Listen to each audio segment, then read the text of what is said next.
ஒன்றிய கழகத்தின் துணை செயலாளர் தலைமையேற்றாளர் கௌசிய பால் அவர்கள் இங்க வந்து சமூக வலைதளத்துல புதுமையா சிறப்பாக யூடியூப் சேனல்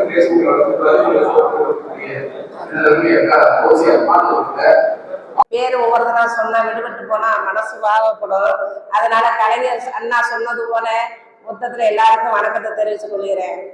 இன்னைக்கு நம்ம ஏன் இந்த இளைஞரணி கூட்டம் வந்திருக்கிறோம்டா, தலைவர் செய்த சாதனைகளை மக்களிடத்தில் செல், மக்களிடம் சொல் என்ற அடிப்படையில நீங்க அத்தனை பேர்களும் போய் மக்களிடத்தில் சிறப்பாக எடுத்துரைக்க வேண்டும்.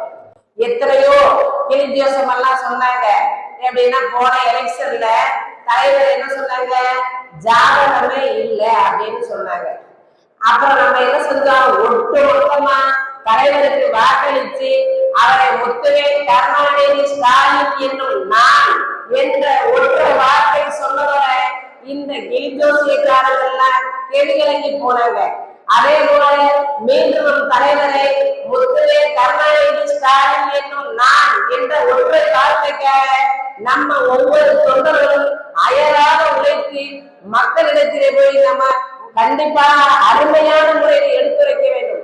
ஏன்னா நம்ம தலைவர் செய்த ஒவ்வொரு சாதனைகளும் மக்கள் ஒவ்வொரு குடும்பமானது ஒவ்வொரு நலத்திட்டங்களை நம்ம பெற்றிருக்கிறோம்.